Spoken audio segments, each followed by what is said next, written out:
RSS. आखिर RSS से क्यों डरती है दुनिया? आरएसएस यानी कि राष्ट्रीय स्वयंसेवक संघ 27 सितंबर 1925 को डॉक्टर केशव बलिराम हेडगेवार ने जिस संगठन की नींव रखी है, वो आज भारत में स्वयं सेवा, निस्वार्थ देशभक्ति और हिंदुत्व के आदर्शों को बढ़ाने वाला संघ बन चुका है। आरएसएस ने अपने आप को उस स्तर पर स्थापित कर लिया है जहां इसका समर्थन बेशुमार है और इसके विरोधी तो इसका नाम सुनते ही भाग खड़े होते हैं। लेकिन आखिर क्या कारण है कि दुनिया की सभी बुरी और हिंदू विरोधी ताकतें आरएसएस से खौफ खाती हैं? आखिर उनकी आरएसएस के सामने फटती क्यों है? आज हम आपको आरएसएस से जुड़ी 10 अनसुनी और अनजान बातों के द्वारा आपको यही बताने वाले हैं। लेकिन दोस्तों, वीडियो को अंत तक जरूर देखें और आरएसएस समर्थक चैनल को सब्सक्राइब जरूर कर लें। दोस्तों, आरएसएस की विचारधारा वीर सावरकर से प्रभावित है। यही कारण है कि आरएसएस का मूल उद्देश्य है हिंदू धर्म के आदर्शों को बढ़ावा देना और हिंदुत्व को बुलंदी प्रदान करना।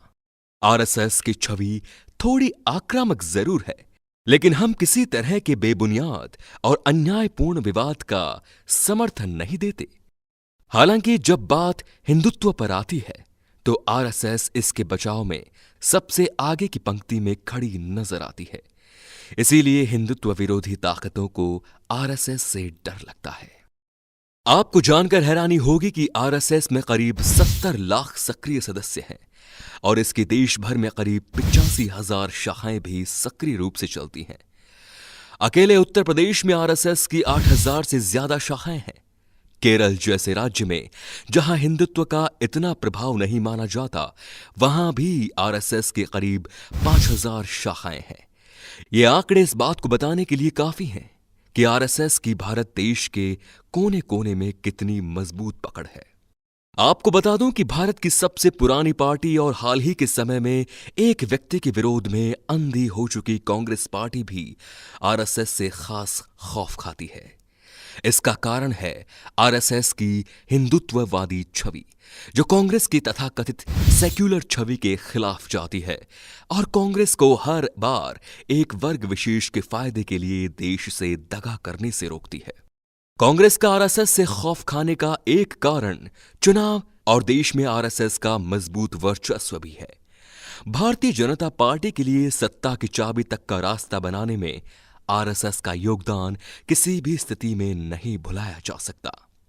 आरएसएस की छवि जरूर एक हिंदूवादी संघ की है, लेकिन इसका मतलब ये बिल्कुल भी नहीं कि हम हिंदू, मुस्लिम और ईसाई धर्म गुरुओं की तरह दूसरे धर्मों के लोगों को डरा धमकाकर और पैसे का लालच देकर उन्हें हिंदू बनाना चाहते हैं।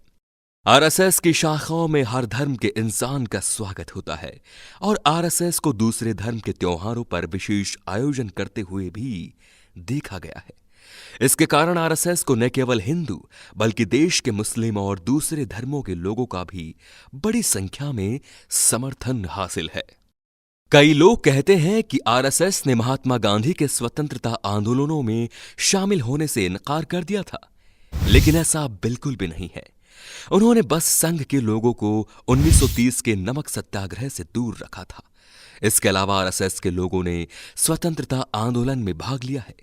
हालांकि आरएसएस न्याय के लिए अहिंसा के पथ पर तब तक चलना जानती है जब तक ये राष्ट्र और धर्म के हित में हो। नहीं तो महाराणा प्रताप और वीर शिवाजी की इस भूमि ने हमें शस्त्र उठाना भी सिखाया है।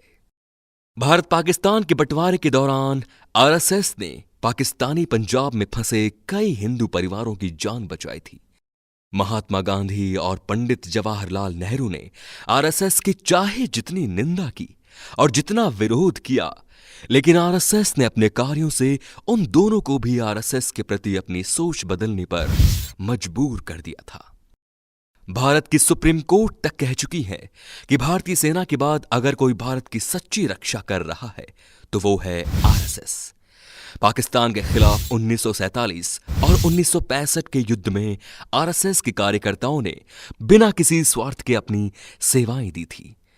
आरएसएस का डंका सिर्फ भारत में ही नहीं बजता, बल्कि हमारा पड़ोसी देश पाकिस्तान भी इससे खौफ खाता है। स्वतंत्रता के बाद आरएसएस पर कुल 3 बार प्रतिबंध लगाया जा चुका है। देश में पश्चिमी संस्कृति का प्रचार प्रसार करने वालों और दूषित सेक्युलरवादियों ने 1948, 1975 और 1992 में आरएसएस पर प्रतिबंध लगा दिया था। लेकिन देश का सच्चा हित सोचने वाली आरएसएस न कभी झुकी है और न कभी झुकेगी। 1962 के चीन युद्ध में जब देश को खून की जरूरत थी, तो वो आरएसएस के कार्यकर्ता ही थे जो बिना अपनी जान की परवाह के भारत भूमि के सपूतों की सेवाओं के लिए सबसे आगे खड़े रहे। और आज जब देश कोरोना संकट से गुजर रहा है, उस समय भी आरएसएस के लोग दिन रात मानव सेवा में लगे हुए हैं। तो बस यही कारण है जो आरएसएस को शक्ति प्रदान करते हैं और हर देश विरोधी मानसिकता वाले इंसान को उससे डरने पर मजबूर करती है।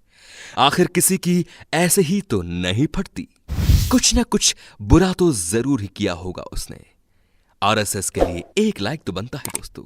चैनल पर नए हो तो इसे सब्सक्राइब भी कर देना। धन्यवाद।